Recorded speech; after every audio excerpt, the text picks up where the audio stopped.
Hello friends, അസ്സാം വലൈക്കും. Welcome back to my channel. അപ്പോൾ എല്ലാവർക്കും എൻ്റെ ചാനലിലേക്ക് സ്വാഗതം. അപ്പോൾ ഇന്നത്തെ വീഡിയോ എന്താണെന്ന് വെച്ച് കഴിഞ്ഞാൽ വ്ളോഗോ കാര്യങ്ങളോ ഒന്നുമില്ല. എനിക്ക് കുറച്ച് കാര്യങ്ങൾ നിങ്ങളോട് സംസാരിക്കണമെന്ന് തോന്നി. അപ്പം അതിന് പറ്റിയ സാഹചര്യം ഇപ്പോഴാണെന്ന് എനിക്ക് തോന്നിയതുകൊണ്ട് ഞാൻ പറയാം കേട്ടോ. അപ്പോൾ വേറൊന്നുമല്ല, ഞാൻ ഇപ്പോൾ 2 ദിവസത്തെ വീഡിയോസിൽ പറയുന്നുണ്ട് എൻ്റെ ഫിസ്റ്റുല റിമൂവ് ചെയ്തു, എനിക്ക് ഓപ്പറേഷൻ കഴിഞ്ഞു എന്നൊക്കെ.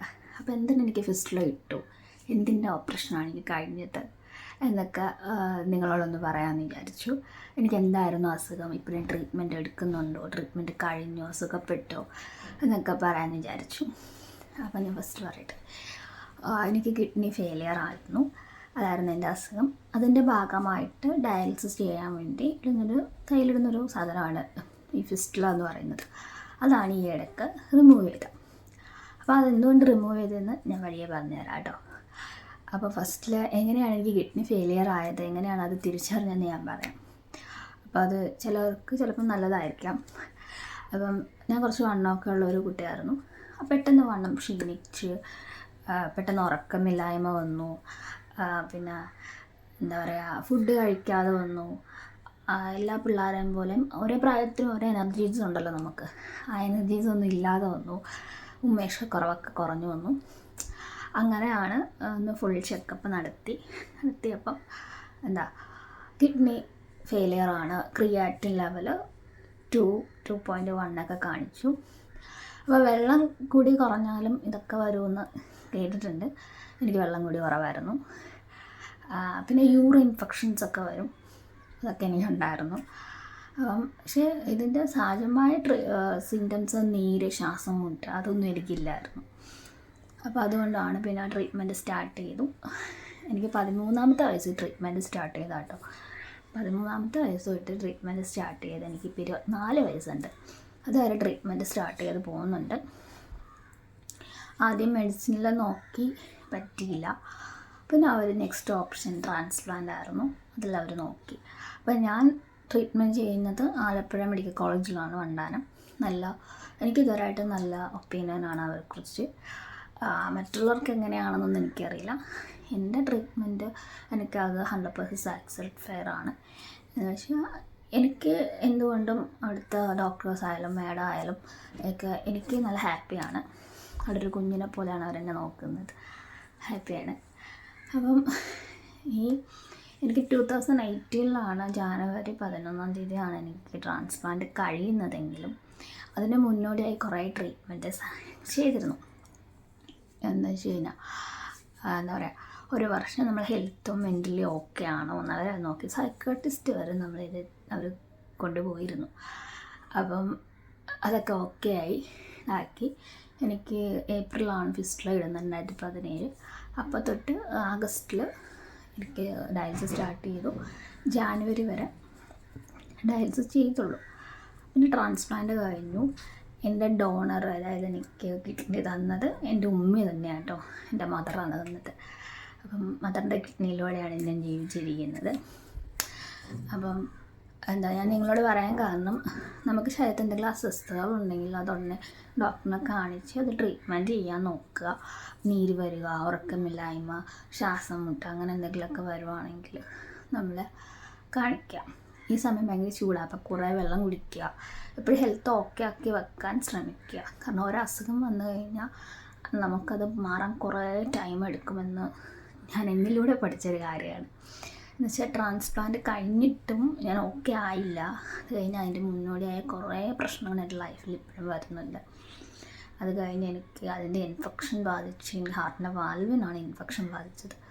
അതിനുശേഷം എനിക്ക് ഹാർട്ടിന് AR വന്നു. എന്നുവെച്ചാൽ കുറച്ച് അതായിട്ട് ലീക്കേജ് വന്നു. അതിന് ട്രീറ്റ്മെൻറ്റ് ഇപ്പോൾ എടുത്തുകൊണ്ടിരിക്കുകയാണ്.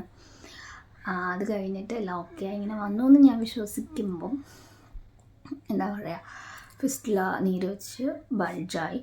അത് എന്തായാലും പൊട്ടിക്കഴിഞ്ഞാൽ ഹെൽത്തിന്, നമ്മളെ ജീവന് ഒരാപത്താന്ന് പറഞ്ഞുകൊണ്ട് ഞാനത് റിമൂവ് ചെയ്തു. അതാണ് ഈ ഇടയ്ക്ക് റിമൂവ് ചെയ്തത്. അപ്പം ഞാൻ ആ ഫിസ്റ്റുല 17 തൊട്ട് 24 വരെ ഒരു കുഞ്ഞിനെ പോലെ കൊണ്ടാടുന്നൊരു സംഭവമാണ്. അത് കാരണം എനിക്ക് കൈകൊണ്ട് അധികം ജോലികൾ ചെയ്യാൻ പറ്റില്ലായിരുന്നു, ഒക്കെ ഉണ്ടായിരുന്നു. ഇപ്പോഴും എനിക്ക് കുറേ നേരം സംസാരിച്ച് കഴിയുമ്പം ചെറുതായിട്ട് കിടപ്പുണ്ട്. അത് ഹാർട്ടിനായിരിക്കാം. അതിൻ്റെ ഇടയ്ക്ക് എൻ്റെ മാരേജ് കഴിഞ്ഞു. അതിനാണ് എനിക്ക് ഹാർട്ടിൻ്റെ പ്രശ്നം വന്നത് മാരേജ് കഴിഞ്ഞ ശേഷം. ഇപ്പം എനിക്ക് എൻ്റെ ഏറ്റവും വലിയ ആഗ്രഹം എന്ന് പറയുന്നത് എൻ്റെ ഫാമിലിനെ സപ്പോർട്ട് ചെയ്യുക. അത് ഫിനാൻഷ്യലി ആണെങ്കിൽ എനിക്ക് കൂടുതൽ സപ്പോർട്ട് ചെയ്യാനാണ് ഞാൻ ആഗ്രഹിക്കുന്നത്. കാരണം അത്രയും വലിയ ഫിനാൻഷ്യലി സ്റ്റേബിളുള്ളൊരു ഫാമിലി അല്ല എൻ്റേത്. അതേപോലെ തന്നെ എൻ്റെ ഹസ്ബൻഡിൻ്റെ ഫാമിലിയും അത്രയും വലിയ ഫിനാൻഷ്യൽ സ്റ്റേബിളുള്ളൊരു ഫാമിലി അല്ല. അന്നന്ന് കിട്ടുന്നത് നിന്ന് കഴിഞ്ഞു പോകുന്നൊക്കെ പറയുന്ന പോലെയാണ് ഞങ്ങളെ ഫാമിലീസ്. അപ്പോൾ അങ്ങനെ സഹായിക്കുക എന്ന് വെച്ചാൽ സ്വന്തമായിട്ടൊന്ന് ഇൻഡിപെൻഡൻ്റ് ആകുക. അതിനുവേണ്ടിയാണ് ഞാൻ ഈ ഒരു പ്ലാറ്റ്ഫോമിൽ വന്നത്. കട്ടിപ്പിട്ട പണിയൊന്നും ചെയ്യാൻ പറ്റില്ല. അപ്പം അതുകൊണ്ട് എന്താ പറയുക, ഇങ്ങനെ ഒരു പ്ലാറ്റ്ഫോമിൽ വന്നത് തന്നെ അതുകൊണ്ടാണ്. എനിക്ക് സ്വന്തമായിട്ടെങ്കിലും മെഡിസിൻ വാങ്ങിച്ച് കഴിക്കാനുള്ള പൈസ അതിനകത്ത് നിന്ന് കിട്ടും എന്ന പ്രതീക്ഷയോടെ തന്നെയാണ് എല്ലാവരും ഇതിൽ കയറുന്നത്. എല്ലാവർക്കും എന്താ മണി വേണം എന്ന ആഗ്രഹത്തോടെയാണ് യൂട്യൂബ് ചാനൽ സ്റ്റാർട്ട് ചെയ്യാറ്. അതേപോലെ തന്നെ ഞാൻ സ്റ്റാർട്ട് ചെയ്തത്. പിന്നെ ആ കുറ്റപ്പെടുത്തുന്നവരുടെ മുമ്പിൽ, സഹതിപ്പിച്ച് നോക്കുന്നവരുടെ മുമ്പിലൊക്കെ ഒന്ന് എന്താ പറയുക, തലയുയർത്തി നിൽക്കണം എന്നും കൂടെ ആഗ്രഹമുണ്ടായിരുന്നു. അതിനെ കൂടിയാണ് വന്നത്. അപ്പം എന്താ പറയുക, എന്തോ ഇത്രയൊക്കെ ആഗ്രഹങ്ങളുള്ളത് കൊണ്ട് എനിക്ക് വലിയ ആഗ്രഹങ്ങളൊന്നുമില്ല. കുഞ്ഞു ആഗ്രഹങ്ങൾ. സ്വന്തമായിട്ട് എന്തും എനിക്കുള്ള കുഞ്ഞാഗ്രഹങ്ങൾ എല്ലാ കഴിയുന്നത് ചെയ്യണം എന്നേ ഉള്ളൂ. വലിയ ആഗ്രഹങ്ങളൊന്നുമില്ല. അപ്പം അതിനൊക്കെ കൂടിയാണ് ഞാൻ ഈ ഒരു പ്ലാറ്റ്ഫോം എനിക്കപ്പം എൻ്റെ ഹെൽത്തിന് പറ്റുന്നത് ഇതാണെന്ന് വിചാരിച്ചു. കാരണം വീഡിയോ എടുക്കുക, എഡിറ്റ് ചെയ്ത് അങ്ങനെയൊക്കെ അതിനും കുറേ എഫേർട്ടും കാര്യങ്ങളൊക്കെ ഉണ്ട്. അത് ചെയ്യുന്നവർക്ക് മനസ്സിലാവും. അപ്പം ഇതൊക്കെ കൊണ്ടാണ് ഞാൻ ഈ പ്ലാറ്റ്ഫോമിൽ വന്നത് തന്നെ. അപ്പം എല്ലാവരും എന്നെ സപ്പോർട്ട് ചെയ്യണം. അപ്പോൾ ഇത് സബ്സ്ക്രൈബ് ചെയ്യാതെ കാണുന്ന വ്യക്തികളെ സബ്സ്ക്രൈബ് ചെയ്ത് നമ്മൾ സപ്പോർട്ട് ചെയ്യുക. ലൈക്ക് ചെയ്തും ഷെയർ ചെയ്തും കമൻറ്റ് ചെയ്തും ഒക്കെ സബ്സ്ക്രൈബ് ചെയ്യാം. അതുപോലെ നിങ്ങളെല്ലാവരും പ്രാർത്ഥനയിലും എന്നെ ഉൾപ്പെടുത്തുക. ഞാനിപ്പോഴും ഓക്കെ ആണെന്ന് വെച്ചാൽ ഓക്കെ ആണ്, അല്ലെന്ന് വെച്ചാൽ അങ്ങനെയാണ്. അത് സ്ട്രേറ്റിൽ നിൽക്കുകയാണ്. അപ്പോൾ എല്ലാവരെയും പഠിച്ചാൽ രക്ഷിക്കട്ടെ എന്ന് മാത്രമേ പറയൂ. എനിക്ക് അങ്ങനെ കുഷ്ണവും കുഞ്ഞായ്മയൊന്നുമില്ല. എനിക്ക് എല്ലാവരും രക്ഷപ്പെട്ട് കാണണം. ഇന്നൊരാൾ രക്ഷപ്പെട്ടു ഞാൻ രക്ഷപ്പെട്ടില്ല അങ്ങനെയൊന്നുമില്ല കേട്ടോ. അപ്പോൾ അത്രയേ ഉള്ളൂ. അപ്പോൾ എല്ലാവരും ഹെൽത്ത് നല്ലോണം നോക്കുക. എന്തെങ്കിലും പ്രശ്നമുണ്ടെങ്കിൽ അപ്പം തന്നെ എന്താ പറയുക കൊണ്ട് ഡോക്ടേഴ്സിനെ കാണിക്കുക. മെഡിസിൻ എടുക്കാൻ പറ്റുന്നതാണെങ്കിൽ മെഡിസിൻ എടുക്കുക. ഒന്നും പിന്നെ തെക്ക് മാറ്റി വെക്കരുത്. അത് ഹെൽത്തിനെ കുറേ വഷളാക്കത്തേ ഉള്ളൂ. ചെറുതായിരിക്കാം നമുക്ക് പിന്നെ അത് വലുതിലേക്ക് വരുന്നത്. അപ്പം നിങ്ങളപ്പം തന്നെ ഇതാക്കുക. അപ്പോൾ ചൂടാണ്. അതേപോലെ നോമ്പെടുക്കുന്നവരുണ്ട്. ഞാൻ നോമ്പെടുത്തിട്ട് 10 വർഷമായി. അപ്പോൾ എനിക്ക് നോമ്പെടുക്കാൻ പറ്റില്ല. നോമ്പെടുക്കുന്നവർ എന്താ പറയുക, നോമ്പെടുത്ത് കഴിഞ്ഞിട്ട് എന്താ സ്പിരിറ്റ് അടങ്ങിയ സാധനങ്ങളൊന്നും കഴിക്കാതിരിക്കുക. മാക്സിമം ഒഴിവാക്കുക.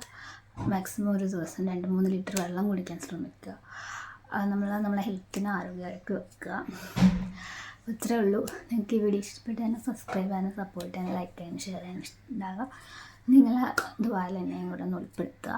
അപ്പോൾ thanks for watching. Next video ആയിട്ട് കാണുന്നതായിരിക്കും. Tata bye bye.